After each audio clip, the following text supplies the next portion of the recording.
हम लोगों का चैप्टर है बायोलॉजी। बायोलॉजी बायोलॉजी का और बायोलॉजी जो है हमारा दो शब्दों से मिलकर बना होता है। एक होता है बायो और एक होता है हमारा लॉजी। बायो का अर्थ होता है शरीर या सजीव और चूंकि और लॉजी का अध्ययन होता है। लॉजी का अर्थ होता है अध्ययन।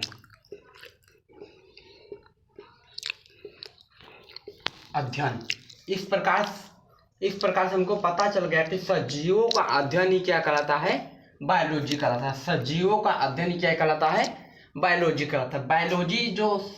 बायोलॉजी की खोज हमारे अरस्तु ने की थी। किसने की थी? अरस्तु। बायोलॉजी शब्द की खोज किसने की थी? अरस्तु ने की थी। और बायोलॉजी को हम लोग मुख्यतः दो भागों में बांटते हैं। कितने भागों में बांटते हैं? दो भागों में। पहला भाग होता है हमारा जूलॉजी और दूसरा होता है बॉटनी। जूलॉजी का अर्थ होता है जंतु विज्ञान और बॉटनी का अर्थ होता है वनस्पति विज्ञान। इन दोनों का खोज हुई। बायोलॉजी के दो भाग होते हैं। पहला जूलॉजी होता है और दूसरा बॉटनी होता है। जंतु विज्ञान के भी जनक हमारे अरस्तु हैं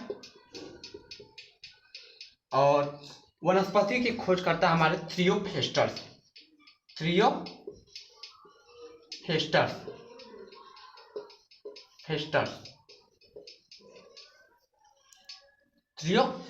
है। बायोलॉजी, चूंकि आप जानेंगे बायोलॉजी सजीवों का अध्ययन करना ही क्या कहलाता है, बायोलॉजी कहलाता है। बायोलॉजी की खोज अरस्तु ने की थी। बायोलॉजी को मुख्यतः हम दो भागों में बांटते हैं, जूलॉजी और बॉटनी। जंतु विज्ञान और वनस्पति विज्ञान। जंतु विज्ञान के जनक, इनको जनक कहिएगा, जनक। और इनको अरस्तु जो कि बायोलॉजी के जनक है और जंतु विज्ञान के जनक भी अरस्तु हैं। और वनस्पति विज्ञान के जो चूंकि जनक हैं थियोफेस्टस। जंतु विज्ञान यानी सभी एनिमल किंगडम यानी जितने भी जंतु जानवर होते हैं इनका अध्ययन करते हैं।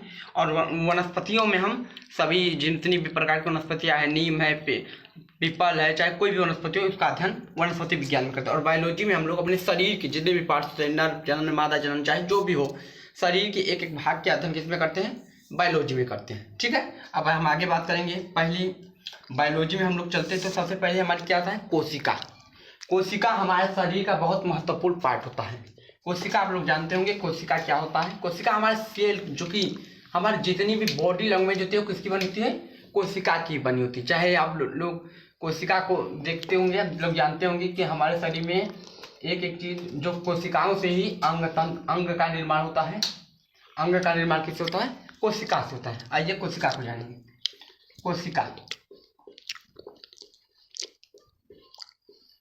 कोशिका सबसे महत्वपूर्ण टॉपिक है कोशिका, क्योंकि जो समय सभी बॉडी का निर्माण होता है वो इसी से होता है, कोशिका से।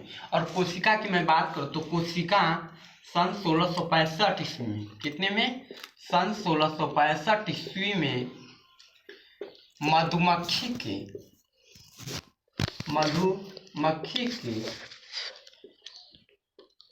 के छत्ते जैसी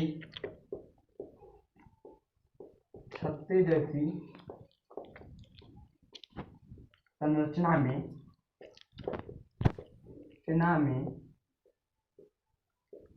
रॉबर्ट हुक ने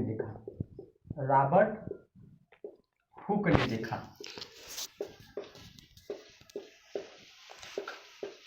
देखिए, तो जो हमारी कोशिका की सर्वप्रथम खोज हमारे बहुत से वैज्ञानिक आए, लेकिन वास्तविक में इनको ही दिया जाता है, रॉबर्ट हुक को। क्यों? क्योंकि इन्होंने ही मधुमक्खी जो एक पेड़ देखा, उसमें मधुमक्खी जैसी संरचना बनी हुई थी। और वहाँ से कुछ मधुमक्खी छत्ते में देखा, तो वहीं से उनकी ये रॉबर्ट हुक ने कोशिका का नाम दिया, कोशिका की खोज कर दी। और इन्होंने जो कोशिका की खोज की थी वो कोशिका मृत कोशिका थी। कैसी कोशिका थी? मृत कोशिका। अगर मैं बात करूं सन 1674 ईस्वी में सन